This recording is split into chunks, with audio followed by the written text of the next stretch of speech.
आई बापाची कहाणी काळजात ही असते, आई बाप गेल्यावर जग आपले नसते. माणसं आहेत की एकदा शहरात आली किती शहराशीच होतात. तुमचं म्हणणं बरोबर आहे, गावाला विसरतात, गावची नाळ राहत नाही. परंतु गावची नाळ जो तोडतो ना तो कुणाचाच होऊ शकत प्रश्न नाही. विचारते ना ते याच्या आधी मी खूप ट्रायल केलं की आपण डोळ्यात पाणी न आणता तुम्हाला विचारायचं. कारण इथे सुद्धा एक आई होती. मी त्या कवितेत जाऊन पाहिलं की माझं मूल जन्माला आलंय, रात्रभर लाईट नाहीये, म्हणजे दिवा नाहीये, आणि मी माझं लेकरू पाहू शकले नाही, आणि सकाळच्या उजेडामध्ये ते पाहायचं. ही कल्पना कशी सुचू शकते तुम्हाला?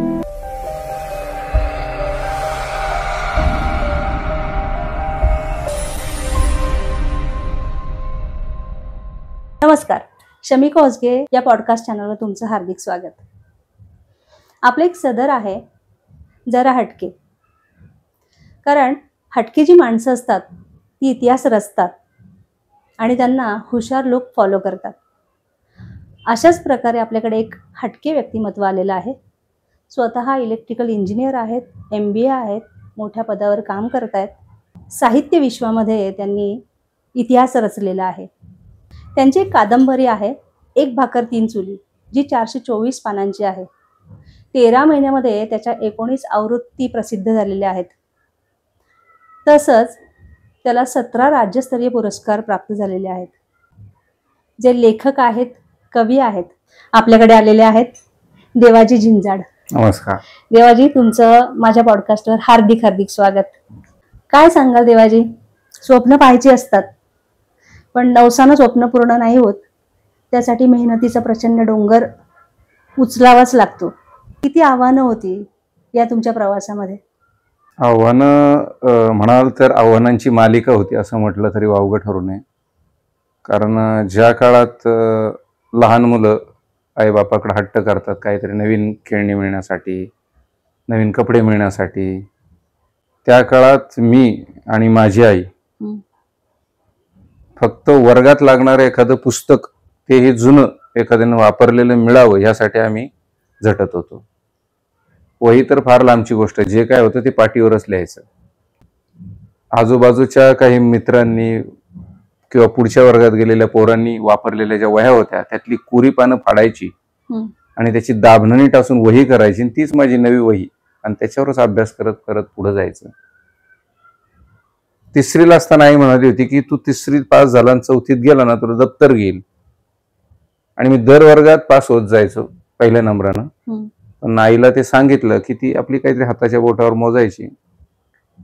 घरात काही नसलं तरी चुलीला जाळ घालून रिकाम्या पातेल्यात पाणी टाकून उकळायची. फारच काही बोललो तर हंडा घ्यायची, विहीर पाण्याला निघून जायची. त्यात कळून चुकायचं की ह्याही वर्षी आपल्याला दप्तर देणार नाही. असं 7वी पर्यंतचं जीवन काढलं. तिथून पुढचे तसंच आहे. ही आणि अशी इतर अनेक आव्हानं होती. पोटा पाण्याचा प्रश्न तर सांगितलाच नाही. जर कधी घरात भात खायला मिळाला सणावाराला तर दुसऱ्या दिवशी वर्गात जाऊन मी सांगायचो माझ्या आईने भात केला होता. तर अशी एवढी आव्हानं असताना तुम्ही त्या परिस्थितीच्या छाताडावर बसून, गरिबीच्या छाताडावर बसून जी दारिद्र्याच्या चिखलात अडकलेली गाडी आहे ती बाहेर काढायचं जे उराशी स्वप्न बाळगलं होतं ते तुम्ही म्हणालच तसं फक्त स्वप्नरंजन करून, स्वप्न पाहून, नवस करून हे काही साध्य होत नाही. त्यासाठी कष्ट करावे लागतात, जिद्द ठेवावी लागते, चिकाटी ठेवावी लागते, आणि त्याच्या जोडीला संघर्ष ठेवावा लागतो. तरच तुम्हाला कुठल्याही कामात यश मिळत असतं, आणि ते मी सातत्याने आतापर्यंत करत आलो. एक वाचक म्हणून ना मला एक जाणवलंय बरं का, की तुमचं गाव गारखिंडी, तुम्ही पोटापाण्यासाठी जसं म्हणालात पुण्यामध्ये आलात, की तुमच्या पायाला जी गावाची माती लागली आहे ना ती तुम्ही झटकली नाही. त्यामुळे त्याच्या पाऊलखुणा आहेत ते तुमच्या साहित्यामध्ये नक्कीच जाणवतात. अशी बरीच माणसं आहेत की एकदा शहरात आली. किती शहराशीच होतात. तुमचं म्हणणं बरोबर आहे, गावाला विसरतात, गावची नाळ राहत नाही. परंतु गावची नाळ जो तोडतो ना तो कुणाचाच होऊ शकत नाही. कारण ज्या गावानं जन्म दिलेला असतं, वाढवलेलं असतं, पोसलेलं असतं, तुमचं भरणपोषण केलेलं असतं, तुमच्यामध्ये अनेक संस्कार गावानं भरलेले असतात, जिद्द चिकाटी तुमच्या उरात पोलाद म्हणून भरलेली असते. त्या गावाला तुम्ही विसरून किती मोठे झाला तरी मोठे नाही होऊ शकत. त्यामुळे मी गावाला नाही विसरू शकलो आणि शकतही नाही. तुमचं एक भाकर तीन चुली हे जे पुस्तक आहे, स्त्रीला तुम्ही रिप्रेझेंट करताय. आजकालच्या दुनियेमध्ये मुलं जास्त आई वडिलांना विचारत नाहीयेत आणि दुसऱ्या बाजूला असं म्हणतात की मुली जास्त आईशी अटॅच असतात. बरोबर. एक पुरुष म्हणून, मुलगा म्हणून तुम्ही आईच्या जीवनाशी इतके निगडीत आहात. त्याचं कारण असं आहे, ज्याला आई कळाली ना त्याला बाई कळाली, असं माझं म्हणणं आहे. आई आधी कळून घ्या, मग तुम्हाला जगातल्या समस्त बाया कळतील. मी पहिलीला असताना वडील गेले, तेव्हापासून आई सोबतच मी राहिलो. तिची सुख, तिची दुःख, तिची चिडचिड, मला पाहिजे असलेल्या गोष्टी न मिळाल्यामुळे तिची होणारी ससे होलपट, तिच्या जीवाची होणारी घालमेल, एकटी बाई म्हणून समाजाचं तिच्याकडे बघणं, ह्या सगळ्यात संस्कृतीचं पदर डोक्यावर घेऊन सातत्याने समाजासमोर जाणं, हे सगळं मी बघत आलो होतो. आणि ह्याच काळामध्ये आजूबाजूच्या स्त्रियांची पुरुष सत्ताक व्यवस्थेत होणारी कुचंबणा मी पाहत होतो. आणि सगळं लिहित असताना मुळात स्त्रीचा जो आदिम संघर्ष आहे तो कुठल्याही काळात चुकला नाही. त्याचं स्वरूप बदललं.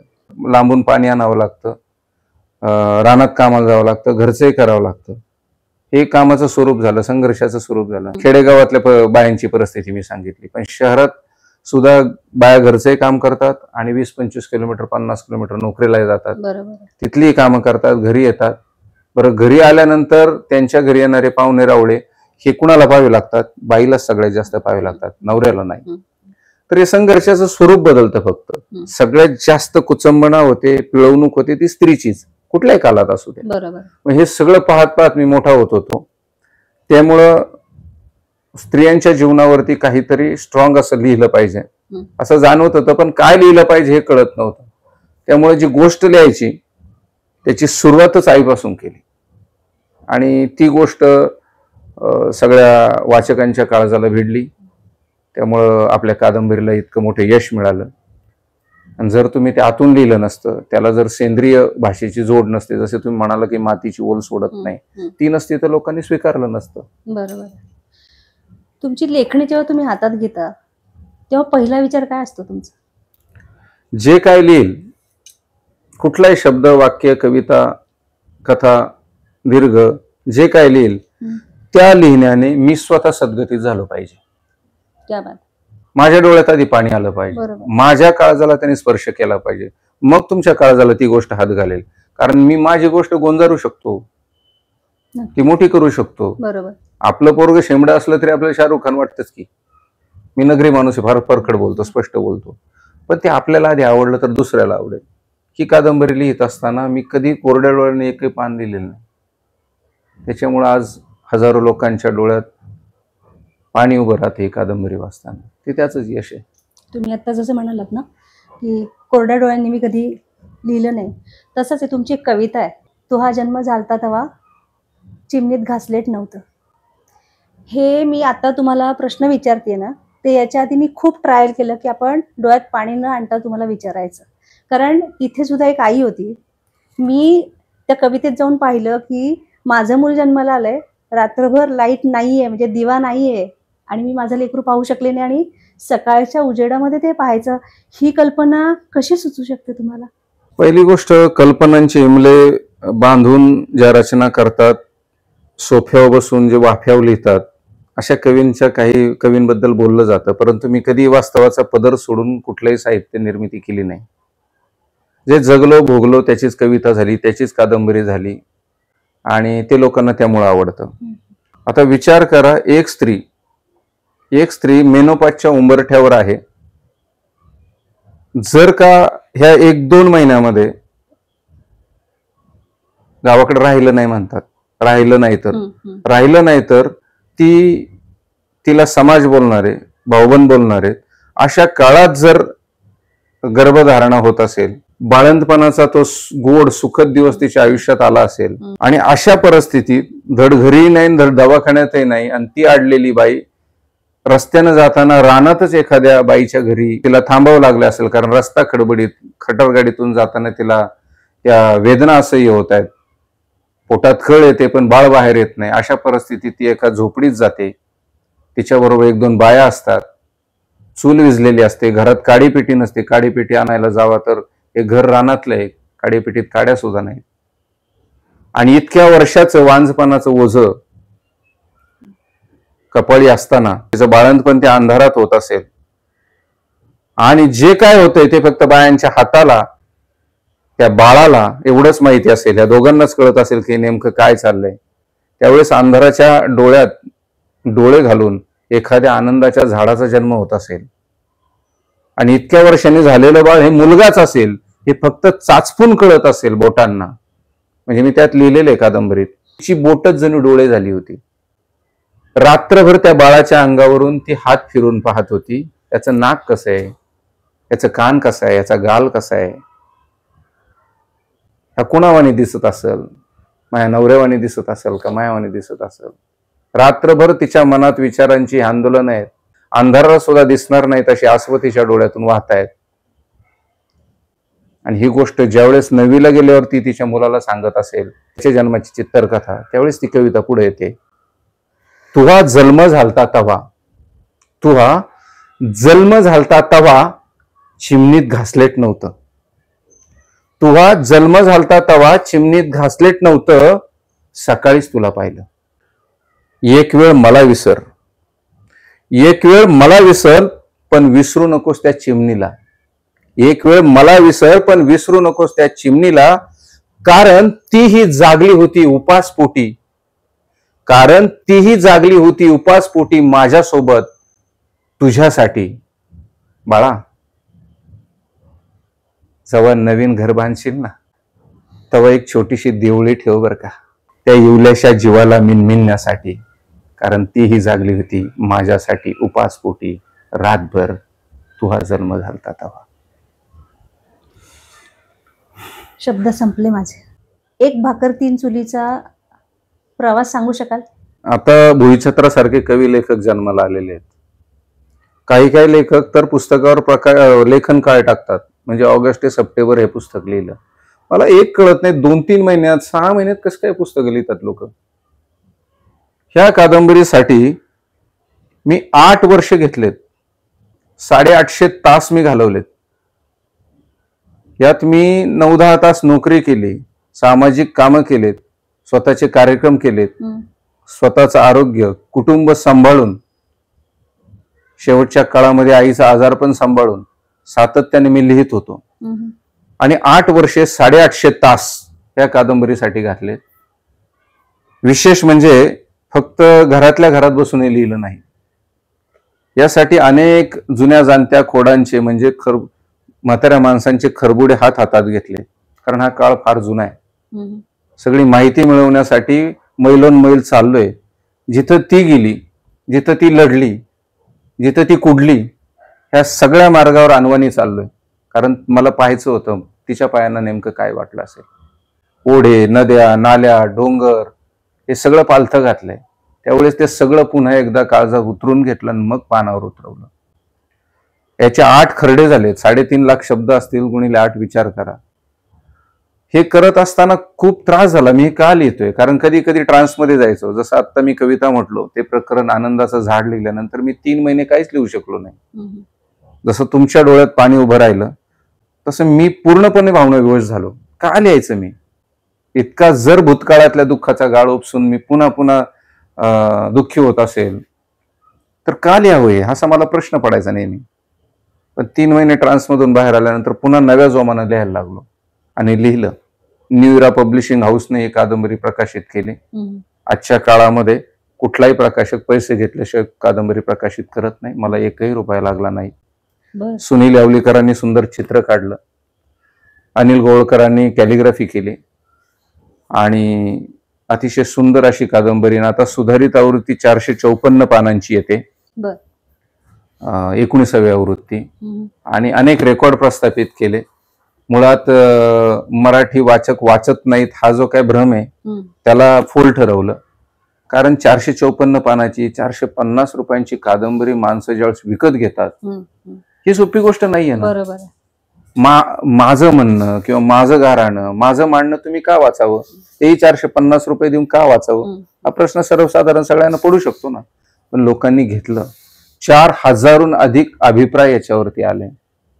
अनेक मुलींचे, महिलांचे, वेगवेगळ्या विद्यापीठातल्या अनेक प्राध्यापकांचे फोन आले, वर मुलाखती झाल्या. त्याच्यामुळे अजून भारी वाटलं की यार आपण जे लिहिलंय ते पोचतंय चांगल्या पद्धतीने. अनेक कविता संग्रह माझ्या हातात येतात, कवितांची पुस्तकच येतात.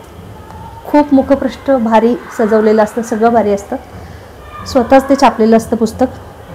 कविता वाचायला गेली की ओढाताण करून यमक जुळवलेलं असतं. कुठल्याही साहित्यिकाची सुरुवात, बऱ्याच अंशी 99% साहित्यिकांची सुरुवात कविता या प्रकारानं होते. जगामधल्या साहित्यांमधला सगळ्यात लघु प्रकार हा कविता आहे आणि त्यातला सगळ्यात आवडता प्रकार हा कविता आहे. परंतु सगळ्यात जास्त कविता लिहिल्या जात असूनही त्या छापायला मात्र प्रकाशक पुढे येत नाही, कारण छापले तरी ते विकले जात नाही. मग अशा काळामध्ये पैसे देऊन कविता संग्रह छापणे हा एक पर्याय उरतो, किंवा स्वतःच कविता संग्रह छापणे. मी आपल्या पहिल्या प्रश्नाच्या वेळेसही म्हटलं होतं, आपलं पोरगं शेंबडा असलं तरी ते शाहरुख खानच वाटतं. तर शाहरुख खानच वाटतं ह्या ज्या प्रवृत्तीला सांगतो मी, अशा प्रवृत्तीच्या मंडळींना सांगतो की बाबांना एखादी कविता लिहिली की टाकली फेसबुकवर, टाकली इंस्टावर, टाकली व्हॉट्सअपवर, असं करू नका. ती कविता खरंच तुमच्या काळजाला हात घालते का? तुम्हाला जे मांडायचं ते त्यात बरोबर उतरलंय का? तुमचा भोवताळ टिपलाय का? तुम्हाला नेमकं काय मांडायचंय का? त्याने तसं मांडलंय, तिने तसं मांडलंय म्हणून तुम्हाला तसं लिहायचंय का? हे आधी ठरवा. आणि ते ठरवल्यानंतर, त्याची मांडणी केल्यानंतर ती कविता 10 वेळा पुनर्लिखित करा. 10 वेळा पुनर्लिखित करा आणि मग ती फायनल झाल्यानंतर लिहा. मी 16 वर्ष कविता लिहिली, त्याच्यानंतर एक कविता संग्रह काढला. अनेक लोक म्हणत होती, तोपर्यंत 550 प्रोग्राम झाले होते कवितांचे. पण मी कविता संग्रह काढायचा कधीही अट्टहास केला नाही, घाई केली नाही. पण तुमच्यासारख्या अनेक रसिक चाहत्यांनी सांगितले पुस्तक येऊ दे, तेव्हा पुस्तक आणलं. आणि मी दुसरं एक सांगतो, तुम्ही एक कविता लिहून जरी उद्या मेले, कवींना सांगतोय, किंवा मी मेलो तरी तुम्ही कवीच. आणि तुम्ही 1000 कविता लिहिल्या, मग त्या सुमार जरी असल्या तरी तुम्ही कवीच. आणि कवी किंवा साहित्यिकांचं वैशिष्ट्य आहे, माझी आमदार असतो, माझी खासदार असतो, माझी पोलीस असतो, माझी महासंचालक असतो, पण कवी कधी माझी नसतो. ही महत्वाची गोष्ट आहे. त्यामुळे जे काय लिहायचं ना ते दर्जेदार लिहायचं. मला वर्गात सर विचारायचे तुला काय व्हायला आवडतं, मी त्यांना हेच सांगायचो, मला रात्रीच्या पोटा पाण्याची भ्रांत आहे, भाकर खायला मिळेल का नाही याची भ्रांत आहे. तर मी उद्या काय होणार आहे आता सांगू शकत नाही, पण सांगावंच लागेल म्हणायचे. तर मी 9वीत गेल्यावर सरांना सांगितलं, मला काही होता नाही आलं तरी चालेल, पण मी जनगण मन सारखं एखादं गीत लिहू शकलो तर माझ्या जीवनाचं सार्थक समजेल. एवढी उंची नाही गाठता आली मला, अजून आयुष्य पडलंय, पण मी प्रयत्न करेल. तुमचा उद्देश चांगला असेल, भोवतालाचं निरीक्षण उत्तम असेल, समाजाकडे बघण्याचा दृष्टिकोन चांगला असेल, तर प्रस्थापित प्रश्नांना धार देण्याचं काम तुमची कविता करत असते. बरोबर, अगदी बरोबर. त्यामुळे कवीने ते लक्षात ठेवावं. आम्ही वाचक म्हणून आम्हाला तुमच्या बऱ्याच कविता आवडतात किंवा साहित्य आवडतं, पण तुम्ही स्वतः लेखक म्हणून तुम्हाला कुठली कविता आवडते? तुम्हाला किती मुलं आहेत? 2. कुठलं आवडतं त्यातलं? बस. कसे हे कविता, हे कादंबऱ्या, हे माझी मुलंच आहेत ना. एका बाजूला तुम्ही इतक्या सुंदर प्रेमाच्या कविता लिहिताय आणि दुसऱ्या बाजूला अगदी काळजाला अगदी धस्स होत आहे अशा टाईपचे तुमचं लिखाण आहे. काय त्याच्या मागचं कारण आहे? समाजाकडे बघण्याचा दृष्टिकोन, भोवतालात नेमकं चाललंय काय, तुमच्या डोळ्याला ते खुपलं पाहिजे, खटकलं पाहिजे. त्याच वेळेस तुमचं ते शब्दात उतरतं. तुम्ही जसं म्हणाला ना यमक वगैरे, की ते टला ट जोडून आपल्याला नाही जमलं कधी. बरोबर. तशा कविता आहेत, छंदबद्ध कविता लिहिल्या त्या कार्यक्रमासाठी, गेय कवितांच्या स्वरूपात लिहिल्या. पण त्यात सुद्धा आई आहे, बाप आहे, समाज आहे, समाजातल्या कुप्रवृत्तीवर केलेला वार आहे. आता हीच कविता आहे, ही स्त्रीची कविता आहे. ती ऐकल्यानंतर तुम्हाला कळेलच. कवितेचं नाव आहे चुंबळ. ज्यावेळेस बायका कुठले ओझं घेऊन जाण्यासाठी डोक्यावर चुंबळ ठेवतात, त्याची कविता आहे. लाकडाच्या मोळ्या वाहते चुंबळ, लाकडाच्या मोळ्या वाहते चुंबळ, पाण्याचे हंडे आणते चुंबळ, खताच्या पाट्या उचलते चुंबळ, जडजड घमेली उरावर नांदवते चुंबळ. लाकडाच्या मोळ्या वाहते चुंबळ, पाण्याचे हंडे आणते चुंबळ, खताच्या पाट्या उचलते चुंबळ, जडजड घमेली उरावर नांदवते चुंबळ, ओझ्या खालची चुंबळ, चुंबळी खालची बाई, अवस्था दोघींची सारखीच होई. वापर झाला की दिली जाते सांदडीत ठेवून, वापर झाला की दिली जाते सांदडीत ठेवून, काढली जाते हवी तेव्हा, वापरली जाते हवी तितक्या वेळ. ती दबली जाते, ती दाबली जाते, थिजली जाते, भिजली जाते. चुंबळ एकदा चपटी झाली की कायमची आडगळीत फेकून दिली जाते. चुंबळ एकदा चपटी झाली की कायमची आडगळीत फेकून दिली जाते. हे स्त्री जीवन आहे आणि हे मांडलं पाहिजे कुणीतरी.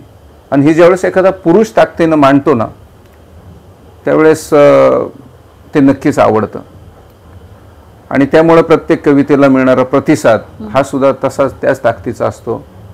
आणि म्हणून मी असं सातत्याने लिहित असतो. समाजातील ज्या काही गोष्टी असतील, खटकणाऱ्या असतील, मनाला भिडणाऱ्या असतील, न पटणाऱ्या असतील, त्या लिहित असतो. आता तुम्ही म्हणाल हे लिहिल्याने काय होतं, सामाजिक कविता असतील. मी म्हणतो कवितेने हातात तलवारी सुऱ्या भाले घ्यावेत असं काय नाही. कविता फार मोठी क्रांती करते का? नाही करत. परंतु समाजात असलेल्या प्रस्थापित प्रश्नांना धार द्यायचं काम कविता करते. त्यामुळे मी लिहितो. विचारांची एवढी प्रगल्भता येते कशामुळे? आपण ज्यावेळेस समाजाकडं ज्या चष्म्यातून पाहतो, ज्या दृष्टिकोनातून पाहतो, असं आपण कुठल्या दृष्टिकोनातून, समोर असलेली स्त्री, तिच्याकडे बघण्याचा आपला दृष्टिकोन काय आहे, त्या दृष्टीने आपल्याला सुचत जातं.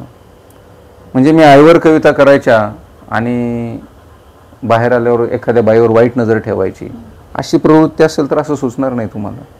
तुम्हाला पोटतिडकीनं मांडण्यासाठी तुम्हाला दुसऱ्याचं मन समजून घ्यावं लागेल, समस्या समजून घ्यावी लागतील, तरच तुम्ही तितकं पोटतिडकीने लिहू शकता. तसं नाही लिहिता येत. पुस्तकं सगळेच वाचतात, पण सगळेच प्रगल्भ नाही होत. काय तुम्ही काय वाचता ते महत्त्वाचं असतं. आणि जसं आता काही पुस्तकांच्या जाहिराती चालू आहेत की अमकं तमकं पुस्तक वाचलं की जीवन बदलून जाईल, आयुष्य बदलून जाईल, जगा अशी क्रांती होईल, असं काय होत नसतं. कारण तुमचा पहिला प्रश्न असा होता की नुसतं स्वप्न पाहून नवस करून यश मिळत नाही. बरोबर. ते खरं आहे. त्यासाठी कष्टच करावे लागतात, अंगी जिद्दच ठेवावी लागते. आणि त्यासाठी तुम्हाला जे करायचं आहे ना, त्या संबंधित तुम्ही वाचताय का? हा नुसतं वाचताय आणि गप बसताय का? देवाच्या पाया पडून नुसतं गेलं परीक्षेला बसला तर जमेल का? तुम्हाला अभ्यास करावा लागेल ना. आणि ती लोक जे नशिबावर विश्वास ठेवतात ना, त्यांना मी आळशी समजतो आणि मी त्यांच्या नादी लागत नाही. त्यामुळं पहिल्यापासून बेळीचा पेपरचा कागद पहिला वाचला, तो कागद, अभ्यासाला नसलेली वही, कागद पेन वही काय नसेल ते पुस्तक नसेल, तो काळ ते आत्ता माझी स्वतःची 4.5 लाख रुपयाची पुस्तक आहे घरी. ती मी जीव मारूनच घेतलेली आहेत. दिवाळीला एखादं शर्ट कमी घ्यायचं, पण 4 पुस्तकं त्यात येत असतील तर ती घ्यायची. कारण आवडीची पुस्तकं, आवडीचे विषय, आवडीचे लेखक माझ्या संग्रही पाहिजेत, कारण हक्काचे आहेत ते माझे. तसं आपण मोठमोठे ॲसेट घेतो, घरं घेतो, मग पुस्तक का घेत नाही? बरोबर. तर त्यामुळं मी अशी पुस्तकं घेत आलो सगळ्याच लेखकांची, कारण सगळे लेखक वाचले पाहिजेत. मी वाचलंच नाही त्या लेखकावर किंवा त्या साहित्यिकावर बोलण्याचा मला अधिकार नाही. तर त्या अनुषंगाने मी अनेक गोष्टी वाचत आलो. अगदी पार शरण कुमार लिंबाळ्यांपासून, आचार्य अत्र्यांपासून तर आत्तापर्यंतचे डॉक्टर बाळासाहेब लबडे असतील किंवा इतर अनेक लेखक असतील आत्ता समाजातले, महेंद्र कदम सर असतील, राजन गवस सर असतील, हे सगळी मंडळी वाचत आलो. प्रत्येक जण ना, बऱ्याच माझ्या मैत्रिणी आहेत किंवा ज्या ओळखीतल्या बायका आहेत, त्यांचं सगळ्यांचं एक मत आहे की आपल्या मुलांनी वाचलं पाहिजे, जे अगदी छान वाटतंय मला. पण मग इतकं मागे लागतात त्यांच्या, हजारो रुपयाची पुस्तकं आणून देतात कारण पैसा आहे खिशामध्ये, पण स्वतः मात्र काही वाचत नाही आहेत. घरात वाचन संस्कृती नाही. त्या मुलांच्या मागे लागायचं कारण कोणाचं तरी पाहिलेलं असतं, ते मूल वाचते, आपल्याही मुलांना वाचलं पाहिजे, तो त्यांचा अट्टास असतो. मग तुमच्या काळी जेव्हा काहीच अवेलेबल नव्हतं साहित्य, किंवा साहित्य घेण्या इतके तुमच्याकडे पैसे नव्हते, खिशात पैसा नव्हता, तरी पण वाचन संस्कृती एवढी सुंदर तुम्ही जपली आहे, काय सांगाल अशा लोकांना? तिथं अभावग्रस्तता असते ना, तिथंच काहीतरी करण्याची उर्मी असते. आई तर निरक्षर होती हो. मला जर 36% मार्क पडले आणि तिला 63 सांगितले तरी ती आनंदानेच मांडव लावणार आहे. तिला काय कळते? पण तिने ज्या विश्वासाने आपल्याला शाळेत पाठवलंय त्या विश्वासास पात्र झालं पाहिजे ना आपण. मी इतका खेळायचो, इतका अँग्राट होतो, तमाशाच्या नादी लागलो होतो, गोट्या खेळायचो, दिवसभर आंबे खेळायचो, कुठे TV व्हिडिओ पाहायला जायचो, पण अभ्यास करायचो. पण तरी आईने एकदा इतकं हाणलं आपल्याला की आई म्हणली जर नापास झाला तुला शाळेतूनच काढून टाकेन. त्यावेळेस मी म्हणलं, अनवाणी चाललो होतो शाळेत, त्यावेळेस म्हटलं आईने आज मारले ना आपल्याला. आई काय म्हणली, ज्या दिवशी तू नापास होशील त्या दिवशी तुला शाळेतून काढेल. पण मी माझ्या स्वतः मनाशी प्रण केला, ज्या वर्गात मी पहिल्या नंबरच्या खाली येईल त्या दिवशी मी स्वतः शाळा सोडेल. आणि तुम्ही स्वतः सुरुवातीला सांगितलेल्या शिक्षणात प्रत्येक ठिकाणी पहिला आलो, शेवटपर्यंत काही खाली आलो नाही. पण हे करत असताना वाचनाने मला बळकटी दिली. मिळेल ते वाचायचं. पेपर मिळाला, पेपरचा तुकडा, तेलकट तुकडा, एसट्यांची नावं, गावांची नावं, कुठे काही मिळू द्या, हँडबिल असू द्या, गावात प्रचाराची पत्रकं असू द्या, जे मिळेल ते आदर्शासारखं वाचायचो. मिळेल ते. ज्या बायका पैसे आहेत म्हणून पुस्तक आणून देतात, त्यांच्या घरात गेल्या गेल्या त्या हातात आधी काय घेतात, मोबाईल घेतात. बरोबर बरोबर. मुलं पाहतात, अरे यांनी मोबाईल घेतला म्हणजे याच्यात काहीतरी विशेष आहे. माझी मुलं स्वतः ज्यावेळेस मी मोबाईल घ्यायचो ना, मी म्हटलं मोबाईल हात लावायचा नाही, त्यांनी कागदा पुठ्ठ्याचा मोबाईल बनवला, त्यांनी बटणं वगैरे काढली. म्हटलं अरे हे तर भयंकर अनुकरण आहे, हे आपलं चुकतंय. ही चूक सुधारल्यानंतर त्यांची स्वतःची आता 600 पुस्तकं आहेत. म्हणजे मुलांना जर वाचन संस्कृतीची आवड, म्हणजे वाचनाची आवड निर्माण करायची असेल तर तुमच्या हातात पुस्तक हवं. आपल्या हातात पुस्तक पाहिजे ना. मला अनेक महाराष्ट्रातून अनेक कवी लेखक पुस्तकं पाठवतात, अभिप्रायासाठी किंवा इतर गोष्टींसाठी पाठवत असतात. आणि ती पत्रपेटी ज्यावेळेस पडतात आणि आम्ही मुलाला घेऊन जातो की ओपन केली की तेव्हा नाव असतं देवा झिंजाळ, सगळा पत्ता वगैरे असतो. आणि ते वर आले की ओपन करायचं, त्याच्यावरचं मुखपृष्ठ, त्यातले तो बारीक फॉन्ट, ती मुलांना चित्र कळत नाही, मग ते नाराज होतात. त्यांना वाटतं अरे ही सगळी बाबाच्या नावावर येतात, म्हणजे बाबासाठी असतात आणि यातला कंटेंट सगळा अवघड आहे. पण त्यांची नाराजी माझ्या लक्षात आली. डॉक्टर सुरेश सावंत, ज्यांना आता साहित्य अकादमी मिळाला बालवाङ्मयासाठी, त्यांनी एकदा पुस्तक पाठवलं होतं गुगल बाबा नावाचं. त्यांच्या कविता आवडल्या. मग मी पुण्यात गेल्यानंतर 5-6 पुस्तक घेतली लहान मुलांची, ती गाडीतच ठेवली. आणि नंतर पुस्तकं पॅक करून मी माझी जी पाठवतो महाराष्ट्रभर, माझ्याकडे एनवलप वगैरे सगळं होतं. आणि खाली आल्यानंतर गाडीत ते एनवलपमध्ये एक पुस्तक घातलं आणि त्याच्यावरती पत्ता लिहिला, काव्या विराज झिंजाड, आणि पत्ता टाकला आणि सेंडर टाकलं खाली, शमिका होसगे, पत्ता वगैरे टाकला. आणि नंतर मग फ्रेश वगैरे झालं, चला म्हणलं पोरांना काय आलंय काय बघू. गेलो, पत्रपेटी उघडली, विराजने लगेच काढलं, तो 3रीला आहे, त्याला वाचता येतं. अरे काव्या हे बुक, विराज काव्या झिंजाड आपल्या नावे पाळलेले, चला चला चला. उड्या मारत पोरं घरात आली, कात्री घेतली, खोललं बिल्लं पुस्तक, त्यात त्यांच्या आवडीचं पुस्तक, बालवाङ्मयाचं म्हटलं, चित्र आकर्षक, फॉन्ट मोठा, पुस्तक मोठं, पानं जाड, एवढा आनंद झाला. आणि तो प्रयोग यशस्वी झाला. त्यांचं स्वतःचं पुस्तक आहे ना, त्यांच्या नावावर आलेलं, जसं बँकेत एखाद्याचं अकाउंट असतं तसं. मग अशी पुस्तक मी हळूहळू टाकायला लागलो पत्रपेटीत. अरे हे संपलं, अरे बरेच दिवस आलं नाही. आणि हा प्रयोग ज्यावेळेस ॲग्रोवनला प्रकाशित झाला त्यावेळेस महाराष्ट्रातल्या 50 जणांनी त्या पोरांच्या नावावर पुस्तकं पाठवली माझ्या, आणि स्वतःच्या पाठवली तो वेगळा आहे. पण हा प्रयोग यशस्वी झाला ना. म्हणजे चांगली गोष्ट रुजवण्यासाठी खोटं बोलण्याची मुभा घेतली थोडीशी. पण मग नुसतं साहित्य नाही, पॅरेंटिंग पण तुमच्याकडून शिकलं पाहिजे. कारण खूप छान आयडिया, खूप छान. या एका गोष्टीवरून खूप लोकांना आयडिया मिळणार आहेत ह्या, आणि मलाही आवडले.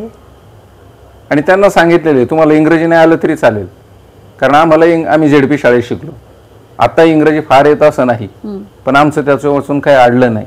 पण येत्या 20 वर्षानंतर ज्याला मातृभाषा रिजनल लँग्वेज येणार नाही, तो माणूस अनपढ समजला जाणार आहे.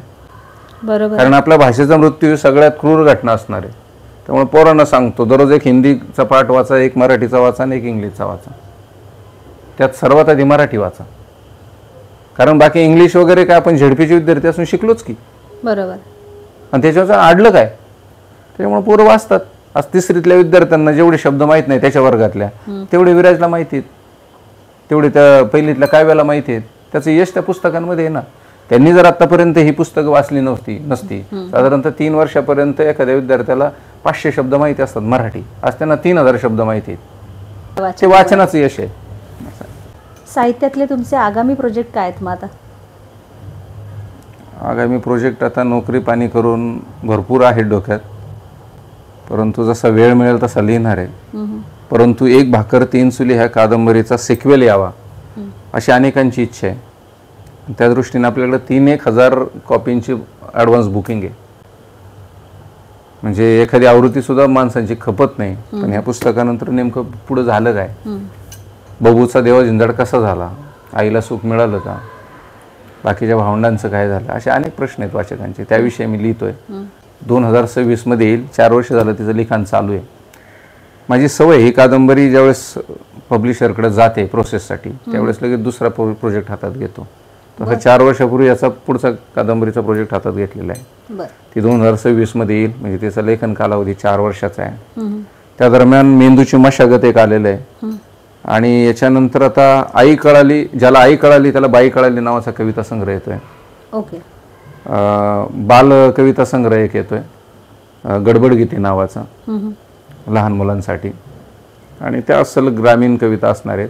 मुळात काय झालंय, या बालवाङ्मयामध्ये शहरी मुलांना समोर ठेवून बऱ्याच कविता लिहिल्या गेलेल्या आहेत. तर मी त्या विशेष ग्रामीण सगळ्या भोवतालाच्या कविता मुलांसाठी लिहितोय.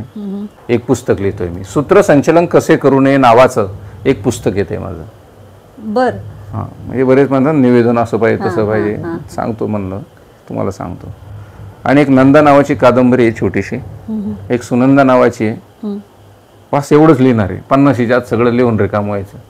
पार तुम्ही काठीवर आले आणि पेन हातात घेऊन लिहिणार, त्याच्यावर काय माझा विश्वास नाही. तुम्ही लिहिणार कधी, तुम्ही त्या लिखाणाचा, त्याच्यावर आलेल्या वाचकांचा, प्रतिक्रियांचा, अभिप्रायांचा आनंद घेणार कधी. प्रत्येक गोष्टीला टार्गेट पाहिजे ना, टार्गेट तर पाहिजे ना. पार मरायला टेकलाय तरी तुझं लिखाण सुटत नाही आणि एकही गाजत नाही, त्याला अर्थ नाही, असं माझं मत आहे प्रामाणिक. इतर मंडळींचं वेगळं असू शकतं, पण ही माझी काही तत्व आहेत. बरेच लोक म्हणतात की आम्हाला पण खूप लिहायची इच्छा आहे, आम्ही पण बरंच काही करू शकतो, पण आम्हाला वेळ मिळत नाही. कसं आहे, जे म्हणतात ना वेळ मिळत नाही, त्यांच्याकडे खूप वेळ असतो. आणि वेळ मिळत नाही, मग जो वेळ मिळतो त्याच्यात ते नेमकं काय करतात, पॉइंट आहे. हाय प्रश्नच आहे ना. काय मोबाईल बघायला वेळ आहे, टीव्ही बघायला वेळ आहे, रुटीन कामं करायला वेळ, गप्पा मारायला वेळ आहे. हा, पण हे सगळं जे करतो आपण, लग्नांना, साखरपुड्याला, दशकरीला जायला वेळ आहे, हे केले पाहिजे, नित्यकर्म आहेत. पण हे सगळं इतिहास, याची सगळी इतिहास तुमची दखल घेणार आहे का? नाही. पण तुम्हाला जर लिहिता येत असेल तर तुम्ही लिहा ना, ते काय ऐतिहासिक डॉक्युमेंटेशन होणार आहे त्याचं. मी म्हणतो तेच केलं पाहिजे का? नाही. तुम्हाला गाता येतं तर तुम्ही गाताय, त्यासाठी वेळ देत आहे.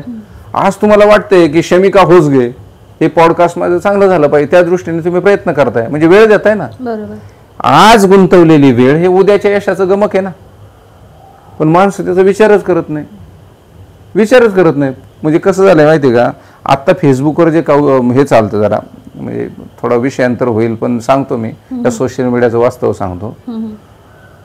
ज्यावेळेस तरुण पण होतं ना त्यावेळेस फेसबुक नव्हतं, आणि आता फेसबुक आलंय तर कवळी पण आली सोबत. पण त्या कवळी सोबत त्या मेसेंजर मधून, त्या व्हॉट्सअप मधून अनेक ही जी काही मंडळी आहेत, म्हणजे सांगायला नाही पाहिजे पण या सोशल मीडियाच्या माध्यमातून अनेक ही जी मंडळी आहेत ना, ही जे काय म्हणतो आपण डोक्यातून आऊट, हे बाकीच्या महिलांना वगैरे त्रास देतात. म्हणजे काळ तर निघून गेलाय, वेळ आहे फक्त तुमच्याकडं. या सोशल मीडियाच्या माध्यमात जे नाही करायला पाहिजे ते करतात तुम्ही. बरोबर. तर अशा अनेक गोष्टी आहेत, म्हणजे वेळच्या वेळी त्या केल्या पाहिजेत. कारण समजा तुम्ही आता 70 झुकला आणि उद्या आत्मचरित्र लिहायला घेतलं, तुम्हाला किती आठवणार आहे? तुमचा इनोसन्स राहणार आहे का जिवंत? आज जो इनोसन्स मी माझ्या काळात आतापर्यंत जपलेला आहे, त्या इनोसन्सने मी पुस्तक लिहिलं, पण तो 70 वर्षी नसणार आहे, कारण तुम्हाला एक विरक्ती आलेली असते. तुम्ही अतिशय सहजतेनं बघणार, हे काय नाही, याचं काय नाही विशेष. पण ज्यावेळेस तुम्ही सगळं तुमच्याकडे जपून ठेवताना त्यावेळेस तुम्ही सकस लिहू शकता. आणि वेळ नाही असं काही नसतं. आज मी 10-11 तास नोकरी करतो, सामाजिक कामं करतो, सूत्रसंचलनाचे कामं करतो, कवितेचे कार्यक्रम करतो, आईबापाच्या कविताचा नावाचा कार्यक्रम करतो, भरपूर प्रवास करतो, आणि सिनेमे फार पाहत नाही, तरी हे करून मी माझं लिखाण करतो. हे सगळं तुमचं जे काही प्रवास आहे तो मला माहिती आहे, तुम्ही काय काय करता, आणि हे प्रेक्षकांना कळावं की एवढा बिझी माणूस सुद्धा काय काय करू शकतो. म्हणून हा खरं तर मी प्रश्न घेतला होता की लोक म्हणतात आम्हाला वेळ नाही, आम्हाला बरंच काही करायचं. आणि फक्त लिहितच नाही तर वाचतो पण. आतापर्यंत 150 पुस्तकं खूप वाचली, पण किमान 150 पुस्तकांवर व्हिडिओ केलेत मी, अभ्यासपूर्ण व्हिडिओ केलेत. का? कारण जी माणसं समाजाला माहिती नाहीत पण दर्जेदार लिहितात, ती माणसं वाचकांपर्यंत पोहोचली पाहिजेत आणि नक्कीच. त्यांच्या पुस्तकांना रिस्पॉन्स पण त्यानंतर वाढला. बरोबर. हे आपलं काम आहे ना. नवीन तंत्र शिकण्याच्या नादामध्ये जीवनाचा मंत्र हरवत चालली आहेत माणसं. बरोबर. म्हणजे तुम्ही जे आत्ता बोलत होता फेसबुकचं, पुन्हा आपण फेसबुकवरच येऊ. त्यात एक तुमची पोस्ट होती, ते मी छान वाटलं मला, की फेसबुकवर असतात 1000 मित्र. हा, फेसबुकवर हजारो मित्र आणि गल्लीत ओळखत नाही कुत्र. परवा तो व्हिडिओ केला होता. बबलू वडर यांनी फार सुंदर ओळी लिहिलेल्या आहेत. विज्ञानाच्या गुलामगिरीत केवढी मोठी चूक, विज्ञानाच्या गुलामगिरीत केवढी मोठी चूक, रक्ताच्या नात्यालाही लागते फेसबुक. ही परिस्थिती आहे ना. एकाच घरात वेगवेगळ्या कोपऱ्यात जिथं रेंज असेल तिथं माणसं बसलेली असतात, प्रत्येकाचे पासवर्ड वेगळे असतात, एकच ना. त्यात काय गरज आहे? गरज काय? इतकं काय तुम्हाला व्यक्ती स्वातंत्र्य किंवा एवढं काय पर्सनल झालेलं आहे तुमचं आयुष्य? पूर्वी एक घर असायचं, त्यात कोण काय घालतंय, कुणाचं काय दुखलंय. अहो, जर घरातला करता पुरुष घरात आला आणि तो कपडे बदलत असेल तर बायको म्हणायचे, अहो इथं काय लागलं तुम्हाला? आज या बेडरूम संस्कृतीमुळं किंवा इतर गोष्टींमुळं काय कुठं चाललंय ते कळत नाही. त्या मोबाईलने तर अजून खोडा घातलाय, अजून माणसापासून दुरावत चाललेली आहे. पांग आईच्या गर्भाच ह्या जन्मीच फेडाव, आई बाच्या सावलीत कवळ्या कोंबान वाढाव, कोरड बाळूत देऊन आई झोपली वल्याव, कोरड बाळूत देऊन आई झोपली वल्याव, बारी मोडली दुःखाची ह्या बापाच्या जीवाव, बारी मोडली दुःखाची ह्या बापाच्या जीवाव, आई पोटास जाळून उभ आयुष्य टाळी, येता संकट घराव बाप कष्टान पिटाळी, आई बापाची कहाणी काळ जात हे असते, आई बाप गेल्यावर जग आपले नसते, आई बाप गेल्यावर जग आपले नसते. ऋणी राहीन तुम्ही वेळ दिलात. नमस्कार, धन्यवाद.